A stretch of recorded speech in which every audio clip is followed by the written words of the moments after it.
Hi, welcome for our presentation for social media strategy. I'm Rikian, this is Carl, Antonella, Eleni, and Maria, and we're presenting on behalf of St.Rocco's Kennel. Now, let's start off with a brief overview of St.Rocco's Kennel. It is a dog sanctuary operating in Malta. The founder decided to convert its premises into a dog sanctuary, and it has been operating for a few years, and it is named after the patron saint. So now we'll move on to a brief overview of the SWOT analysis. We'll be analyzing both the online and offline of our situation. So we'll start with the strengths. Basically, we do not have an expense of rent since our premises is owned by the founder. Our volunteers are very well experienced and know our dogs with all their needs. And we have very high responsiveness to our customer demands. We move on to our weaknesses. First and foremost, we do not have any promise of revenue. This is definitely one of the major problems of all NGOs. Hence, we have limited resources and can't plan too much ahead due to our limited resources. Thirdly, we are in desperate need of more volunteers as the number of dogs we have are always increasing. And finally, our marketing budget is somewhat limited. Our opportunities, so other sanctuaries lack an adequate social media presence and hence have a limited interaction with the public. Secondly, we can build business ties and collaborations with foreign dog sanctuaries in order to further expand. And thirdly, we can also build these collaborations and relationships with other sanctuaries on the island, as at the end of the day, we are all pulling the same rope. And finally, we move on to threats. Since we are a relatively new sanctuary, our presence on the local sphere might be somewhat limited, and hence less people may be interested in our dogs. Secondly, it is good to know that we are operating within an industry which is somewhat costly due to the increasing number of dogs taken in, and hence this may limit our potentiality to improve our facilities in the future. Thirdly, our vetting process may hinder people from wanting to adopt a dog, as we abide by a strict and quite a lengthy process of vetting. And finally, due to the fact that other sanctuaries such as Adopt a Sicilian Stray might adopt a somewhat lenient vetting process, this may result in more people adopting dogs on an impulse basis and hence not really seeing through by taking care of this dog, and hence these dogs will then come to us.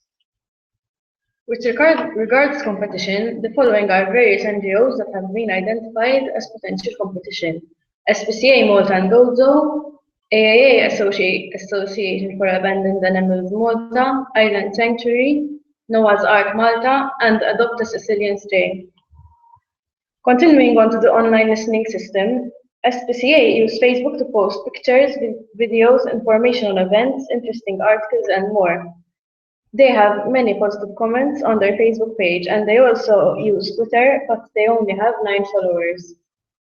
AAA Malta have close to 7,000 likes on Facebook, get a lot of positive feedback, which is shown through likes, comments, and shares. Here you can see a screenshot from their Facebook page where they were featured in an article on the news about training dogs and on a popular TV show called Sketty.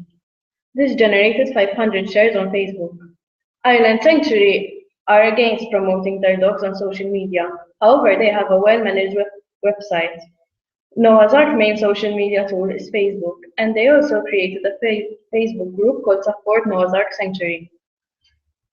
Adopt a Sicilian Stray regularly post pictures of their dogs for adoption, and they get a lot of positive response, as can be seen from the screenshot on the slide.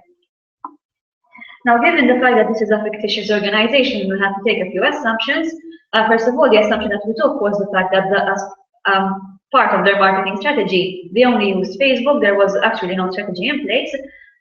So when we step in, we have to build everything from scratch. Also, another thing is the fact that since it is a non-profit organization, it has high expenditure and no promise of revenues, and it is being assumed that all the financial resources will be allocated to the running of the sanctuary, and no budget is allocated for the marketing strategy. That being said, the social media strategy that follows is being done by us as volunteers, where we are contributing with our marketing knowledge and experience, and hence everything is free of charge. Now, in terms of the brand equity, as I just said, online they have practically no online presence, only made use of Facebook, and it was not well maintained. In terms of their offline, the organization is represented by the few volunteers on premises. However, since there are only a few permanent volunteers and the rest of the volunteers come and go, even though they are all pulling the same rope, there is no one clear image that they are portraying of the organization. With regard to the target audience, we will be targeting people who are willing and able to provide our dogs with better living conditions than those at our sanctuary. The person adopting will have to take an interview conducted by a board of members. We will also be targeting those who cannot adopt a dog but are willing to sponsor one by donating money every month. Since this type of target audience is going to provide us with financial aid, the segment is not restricted to only Malta, but from other countries around the world.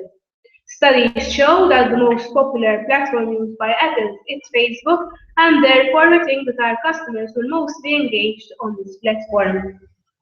To reach other parts of the target audience, we'll most likely be making use of Instagram, a blog, Flickr, and Pinterest. Thus, it will help us reach our objectives better. Now, before moving on to the strategic objectives, we have to identify the commercial objectives, and these include rehoming dogs, attracting volunteers, donations, as well as educating people about being responsible dog owners. In terms of the strategic objectives, we have to raise awareness about the kennel's existence, and this will hence help us attract donations and volunteers, as well as make use of the marketing strategy to promote the adoption of dogs online. Also, furthermore, we will use our tools to educate and inform people about dog owners, and this will help to achieve sub objectives. Now, as Maria said, we will be using the following strategies listed above. Twitter was not considered due to the fact that when we were carrying out our analysis of the competition, we noticed that the SPCA Malta makes use of Twitter. However, they have little following, it is a one-way communication, and there's barely any response. So we decided to, rather than focusing our efforts on Twitter, opt for other tools and hence use our efforts more wisely. This, as you can see, is the Twitter page for SPCA. So now we're going to delve into the separate social media tools that we used. We start with Facebook. Basically, we made sure that the timing of our posts is done purposefully to reach the highest amounts of traffic. This means that on weekdays, we try to post the majority of our posts between the hours of 2 p.m. and 4 p.m. and on weekends between 11 a.m. and 1 p.m. Some of our posts included dog profiles where we mentioned some details of the dogs that we are giving up for adoption, such as their size, their health status, and a general description. We also have cover photos which describe the events that we have coming up, and also we have our fundraising events, such as the one that we had on the 15th of December, which was a dog walk, where we managed to raise €250. And finally, we also have our videos, where we try to promote our videos that we have available on YouTube.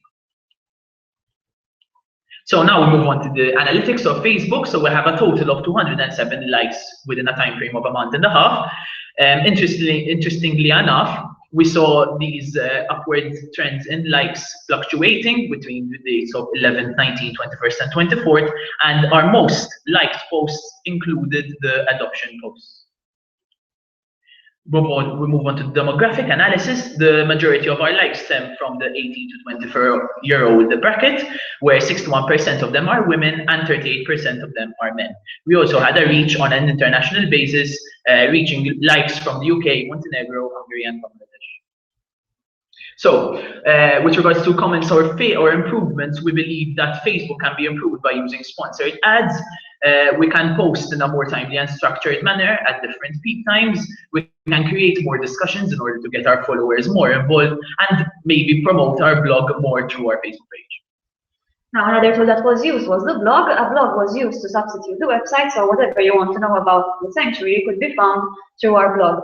The content was there to inform and educate, so hence reaching those objectives, as well as to feature content from other platforms as a form of harmonization, as well as promote dogs individually. The techniques used include meta tags, making words in bold, as well as tools such as bloglovin and StumbleUpon. With regards to analytics, we reached a total of 1,490 views.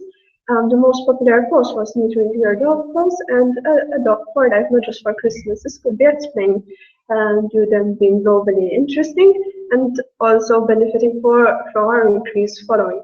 The majority of our viewers came from StumbleUpon, followed by Facebook. On average, people stayed on our blog 1 minute and 3 seconds. 76% of our readers continue to browse our webpage, and the majority of them being from Malta, followed by the US, mostly being males aged from 25 to 35 years of age. With regards to Instagram strategy, it will be used as an extra tool to get more people aware of the sanctuary, to post pictures of dogs up for adoption and pictures of dogs that have been adopted in order to inform our followers about the status of the dogs, to promote events, to post any other posts related to dogs such as trending posts and quotes, and to make use of a unique hashtag, which will be used to identify St.Rocco's Kennel. Moving on to analysis, success on Instagram has been measured by the amount of likes and followers. The average likes per post was 26, and the amount of followers we have amount to 145. The most engaging post was the one of Diesel, the service dog that died during the raids in France, obtaining 54 likes and 5 comments. Diesel post gained most popularity because trending news was shared, as can be seen in the slide. Other popular posts were those of dogs for adoption, for example, Bono, as can be seen here, and a unique hashtag was created and used on Instagram, which was #RoccoKennel. As can be seen on the slide, the most effective day for engagement was Wednesday and during the times of 1 p.m. and 2 p.m. With regards with YouTube, we decided to create 2 types of videos, 2 containing mini profiles of the dogs available for adoption, and the 2 more being DIY videos for pet owners. This including making a small bed out of a tire in a box. The videos were shared via Facebook, the blog, and Pinterest. In the description boxes, we also included our social media links for the blog, Instagram, and Pinterest, and the tags of dogs, Elvis, and Malta were used to reach niche markets. Now, when we come to the analytics of Facebook, we have to keep in mind that it was set up at a later stage, and hence there was an element of time constraint.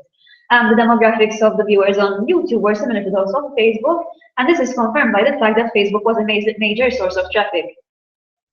Now,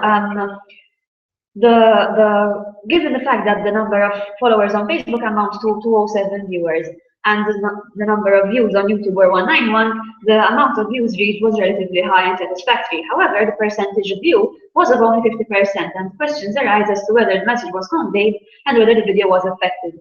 Hence, for improvement, we can perhaps share the message of the video at the beginning and then re-emphasize it at the end. As well, for future use, we could collaborate with other channels, share snaps on Instagram, and hence perhaps increase the number of viewers and followers on our channel. As part of our strategy, we'll also be making use of Pinterest and Flickr, whereby we'll be creating an account for St.Rocco's Kennel on these platforms, and we will be sharing material which was previously shared on other platforms to raise awareness about our project. On Flickr, we will be uploading photos of our dogs so that we will try to reach the target market who are willing to sponsor one of our dogs. And on Pinterest, we'll be creating 3 boards to distinguish the different things that we'll be promoting about the kennel. Even though these 2 platforms are not so popular in Malta, we are going to try and make use of them because throughout the years they are becoming even more popular. With regards to analytics, in order to obtain analytics for these 2 platforms, we had to upgrade to a business account. This was not done since we have opted to use only free tools, and also since we do not have a lot of followers. Should the number of followers increase in the future, upgrading would be considered. Now, as part of the integration of social media channels, there was harmonization across all the channels. For example, the content that was shared on one platform was shared also on the other platforms. As you can see, for mini profiles included for dogs, we used for the same dog Instagram, Facebook, blogs, as well as YouTube. And when the dog was once adopted, we shared the same post, however, including the tag adopted on top. There was not only uniformity, harmonization across all the channels, but also an element of standardization, as all the posts contain the same type of standard and format. Now, all in all, given the time constraints and the limited funds, we were quite happy with the results. We believe that if this had to be applied in real life, the chances of it being successful were quite high. We hope that you enjoyed our presentation. Thank you for your attention. And this is St. Rocco's Kennel.